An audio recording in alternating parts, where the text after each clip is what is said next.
Médium João de Deus é interrogado mais uma vez sobre abusos sexuais no Fórum de Abadiânia, em Goiás. Justiça nega pedido de afastamento do ministro do Turismo, Marcelo Álvaro Antônio. Polícia Federal cumpre mandados em operação contra esquema milionário de desmatamento ilegal na Amazônia.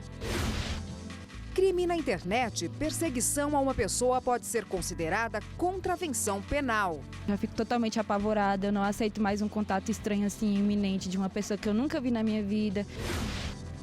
E os avanços do ECA. Estatuto da Criança e do Adolescente completa 29 anos. O que mudou na proteção dos menores de idade? E quais são os desafios pela frente?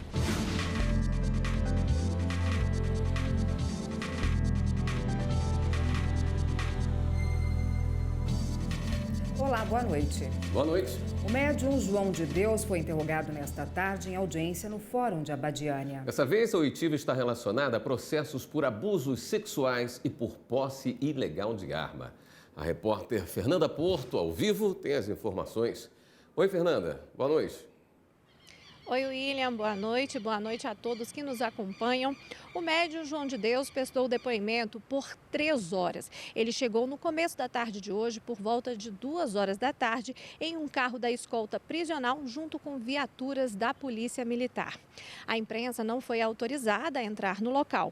Um grupo com aproximadamente 30 pessoas também fez um protesto a favor da inocência do médium, pedindo também a liberdade do médium. João de Deus respondeu hoje sobre as acusações de crimes sexuais e posse ilegal de armas. O conteúdo da oitiva de hoje ainda não foi divulgado, mas João de Deus sempre negou todas as acusações. Logo depois da audiência, João de Deus voltou para o núcleo de custódia em Aparecida de Goiânia, em Goiás.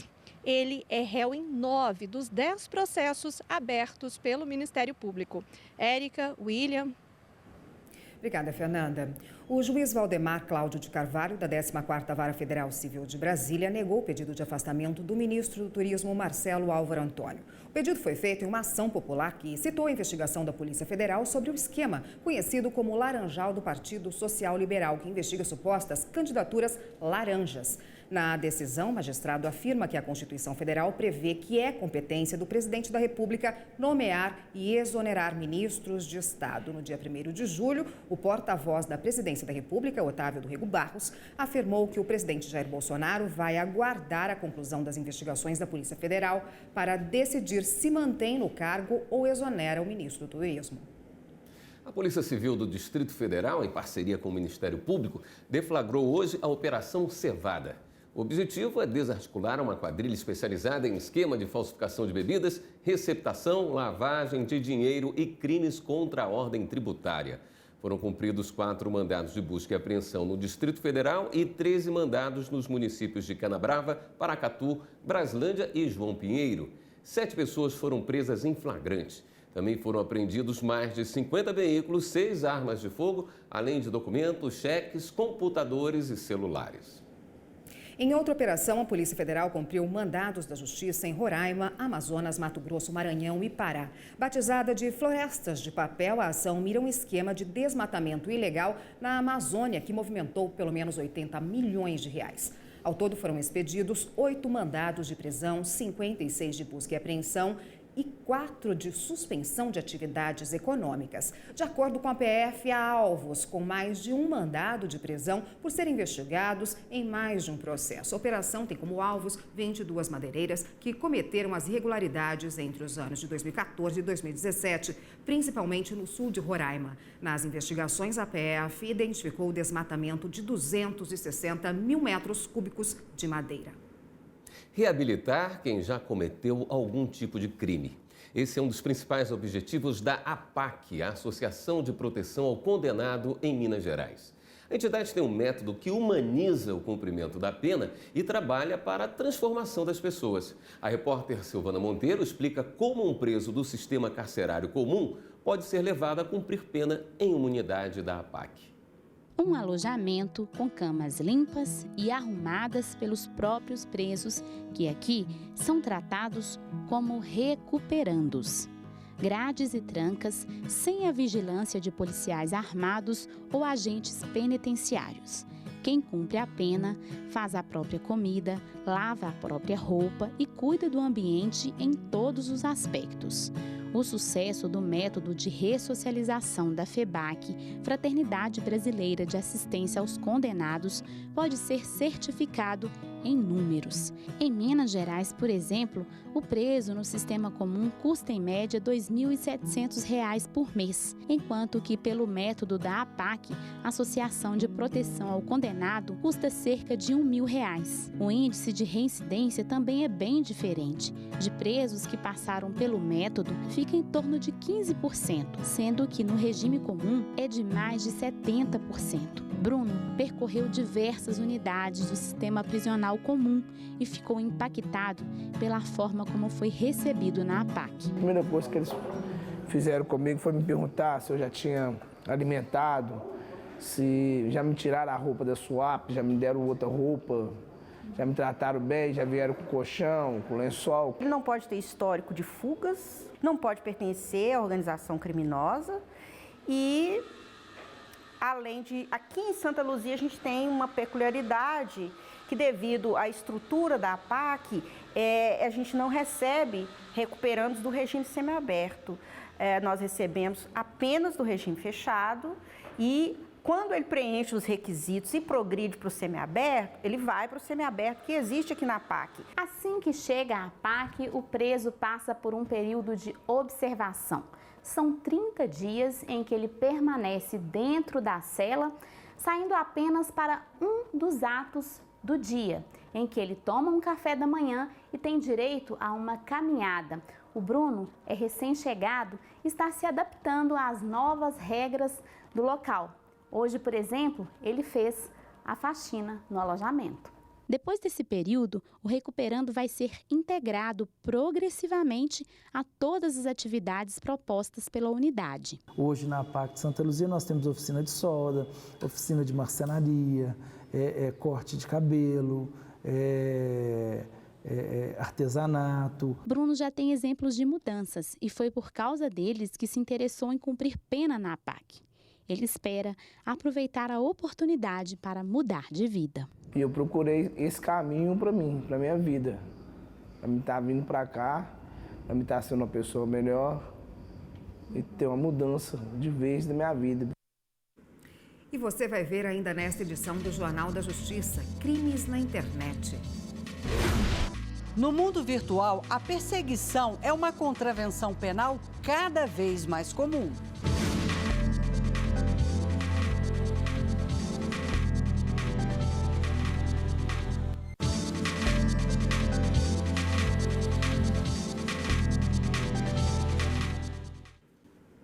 No mundo virtual, a perseguição a uma pessoa pode ser considerada uma contravenção penal.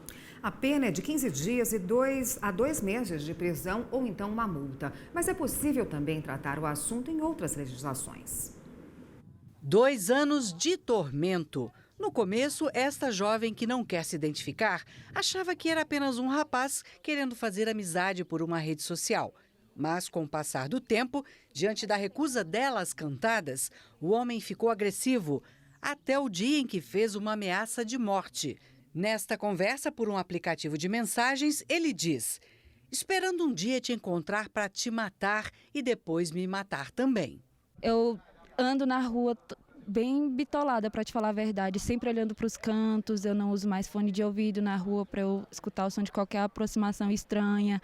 Quando as pessoas desconhecidas vêm falar comigo, eu já fico totalmente apavorada. Eu não aceito mais um contato estranho assim, iminente, de uma pessoa que eu nunca vi na minha vida. É uma sensação bem estranha, para falar a verdade. Eu fiquei mais antissocial. É um caso típico de stalking, em bom português, perseguição.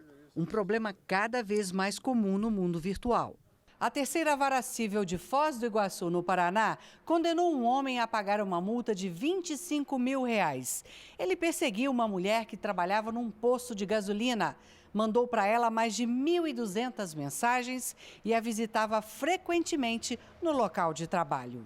A perseguição se enquadra na Lei das Contravenções Penais. O artigo 65 diz: molestar alguém ou perturbar-lhe a tranquilidade por assinte ou motivo reprovável. A pena é prisão de 15 dias a 2 meses ou multa. Mas é possível também tratar o assunto em outras legislações. De alguma forma, a gente sempre pode modular essas atitudes, esses comportamentos, essas condutas criminosas dentro de outros crimes que já existem, como, por exemplo, a ameaça, né? A injúria, a calúnia, os crimes contra a honra, a invasão de domicílio, a invasão da privacidade, a invasão das comunicações telemáticas e telefônicas. Então, tem outros crimes já tipificados, já previstos na legislação que podem chegar a punir e processar esses autores. O especialista em segurança orienta: a vítima de perseguição pela internet deve bloquear a pessoa, comunicar o que está acontecendo a parentes ou amigos, dar queixa na delegacia e reunir provas. Para as autoridades judiciárias, para o delegado, para quem vai receber aquela informação, é fundamental que exista uma catalogação de todos os incômodos que passam a ser sofridos. Então, quando se faz esse registro e junto com esse registro, quem está sendo incomodado, quem está sendo ameaçado, consegue mostrar datas, horas, locais e até vestimentas, isso fica muito mais robusto quando apresentado na Justiça para comprovação desse incômodo. A 14ª Câmara de Direito Criminal do Tribunal de Justiça de São Paulo manteve júri que condenou o homem que perseguiu e esfaqueou o ex-genro na cidade de Suzano. A pena foi fixada em 16 anos e 4 meses de reclusão em regime inicial fechado. A vítima e um amigo estavam sentados conversando em frente a um bar quando o acusado teria convidado os dois para tomar uma bebida dentro do estabelecimento. Enquanto conversavam, o réu sacou uma faca e esfaqueou a vítima. O jovem tentou fugir, mas foi alcançado pelo sogro, que, além de esfaquear, decepou os órgãos genitais dele. O acusado não aprovava o relacionamento entre a filha dele e a vítima. A decisão foi unânime. Cumprimento de metas do CNJ é tratado em reunião de comissão do Tribunal de Justiça da Paraíba. Realizada a 6ª reunião ordinária da Comissão das Metas Nacionais do CNJ no âmbito do Tribunal de Justiça da Paraíba, ocasião em que os membros da comissão avaliaram o cumprimento das metas de 2019. Dentre os assuntos que constaram na pauta de trabalho, foram discutidos os seguintes tópicos: etiquetagem dos feitos das metas processuais no PJE, minutas de processos das metas que foram digitalizados e algumas propostas de metas já para 2020. Particularmente em relação à meta 8, a juíza Graziela Queiroga Gadelha ressaltou que a iniciativa do ponto de vista processual é uma novidade, pois nos anos anteriores ela era apenas uma meta de gestão.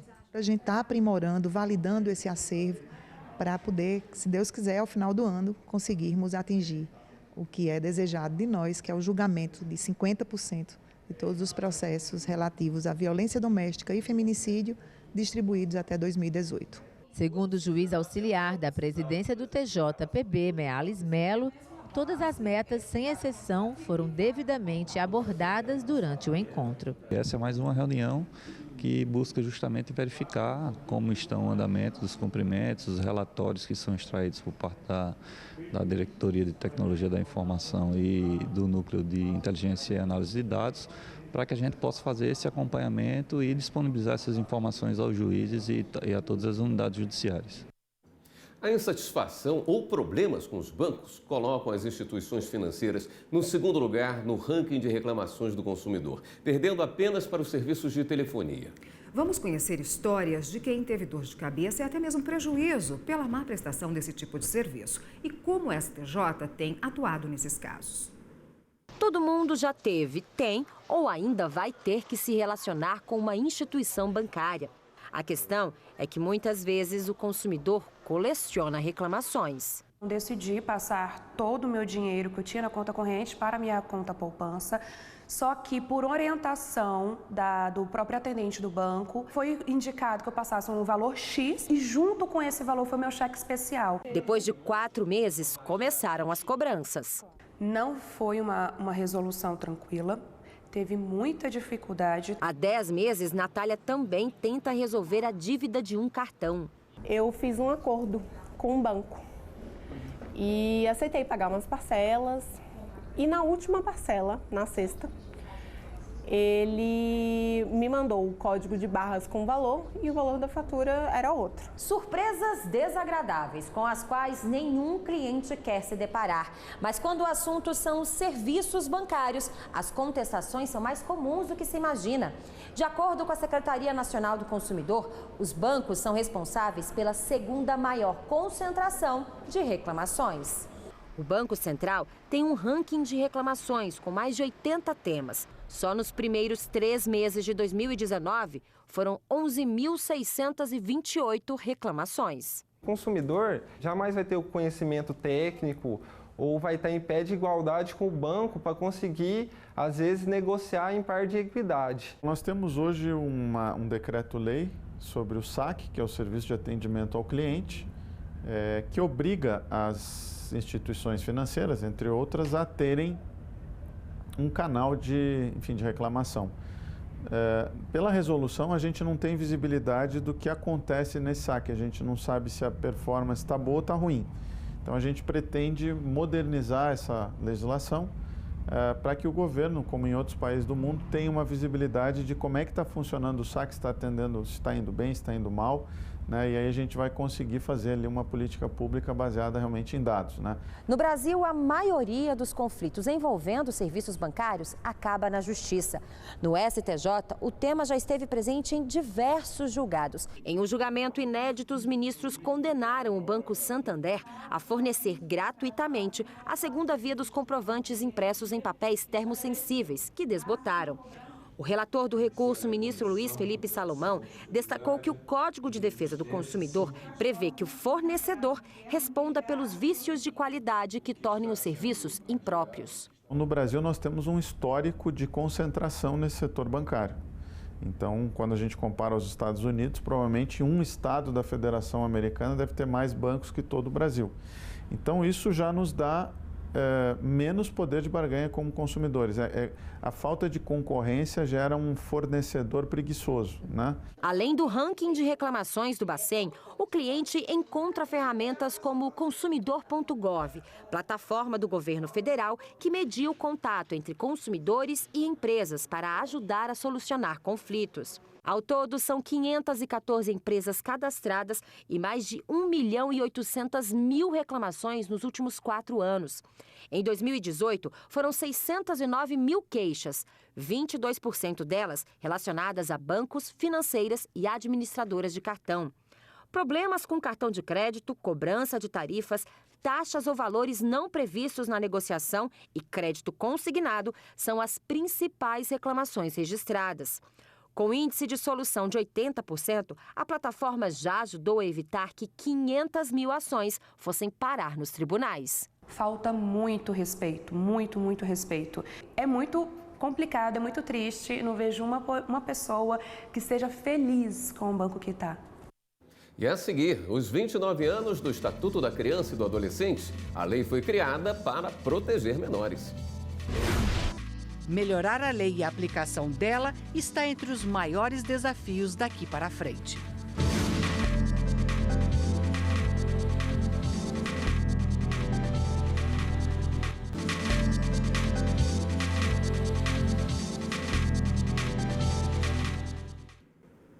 O Estatuto da Criança e do Adolescente completa 29 anos neste sábado. Desde que entrou em vigor, em 13 de julho de 1990, o ECA busca proteger integralmente crianças e adolescentes. E de lá para cá, trouxe uma série de direitos. Conselho Tutelar da Estrutural, periferia de Brasília. A desempregada Daphne Oliveira conseguiu a segunda via da certidão de nascimento do filho de 11 anos, que nasceu em Alto Paraíso, Goiás. Eu ia gastar até R$200 para ir no Alto Paraíso buscar uma certidão de nascimento do meu filho. Eu posso agora matricular meu filho na escola. Certidão de nascimento de graça é uma das obrigações dos conselhos tutelares. E tem mais. Aqui na Estrutural, só no primeiro semestre deste ano, o conselho fez 2.000 atendimentos. Entre os casos mais comuns, maus tratos, violência doméstica, abuso sexual, evasão escolar. Outro caso muito comum é o do trabalho infantil. Até o ano passado, ele estava ligado ao maior lixão da América Latina. transferido para outra região do Distrito Federal. O fim do lixão não fez com que diminuíssem os casos de trabalho infantil. Eles continuaram acontecendo, só que mudaram de área. Os menores passaram a trabalhar mais no tráfico de drogas. O Estatuto da Criança e do Adolescente foi criado em 1990. Segundo o texto, eles têm direito à proteção à vida e à saúde por meio de políticas sociais públicas para o nascimento e o desenvolvimento sadio e harmonioso em condições dignas de existência. O regulamento prevê o que deve ser feito em assuntos como adoção, ameaça de morte, infrações de adolescentes, pessoas com deficiência, convivência familiar. Nele também se fala de uma rede de atendimento que inclui os conselhos tutelares e de direitos, as delegacias especializadas, as varas da infância e juventude. A privação de liberdade é tratada como o último recurso para adolescentes infratores. Na esteira do Estatuto, uma série de leis surgiram no país nas últimas décadas. Uma delas é a da alienação parental, de 2010. Esse nome complicado é para aquela situação, por exemplo, em que o pai tenta jogar o filho contra a mãe depois da separação. Hoje, um dos desafios é aplicar a lei para que o abuso sexual não seja confundido com alienação. A gente precisa aprimorar os mecanismos de apuração dessa situação de abuso e de aplicação da lei, de verificação pela o juiz, toda a equipe, a rede de atendimento, para que não se enquadre uma denúncia e para que não se, obstacule uma denúncia em razão, vamos dizer, de que depois não se consegue provar, e essa guarda é retirada da mãe que faz a denúncia para ser entregue ao pai, que na realidade é o abusador. Melhorar a lei e a aplicação dela está entre os maiores desafios daqui para frente. É muito necessário que haja uma atualização por parte de todos os profissionais que trabalham a guarnição dos direitos da criança e do adolescente. As punições para quem viola esses direitos, deveriam ser mais rígidas para que, de fato, se tratasse a criança e adolescente como prioridade absoluta. Uma das mais recentes leis do ECA é a que criou o Cadastro Nacional de Pessoas Desaparecidas e estabeleceu regras mais rigorosas para menores que viajam sem os pais. Outra lei deste ano definiu a primeira semana de fevereiro como a Semana Nacional de Prevenção da Gravidez na Adolescência. Agora vamos dar um giro na rede para saber das últimas notícias.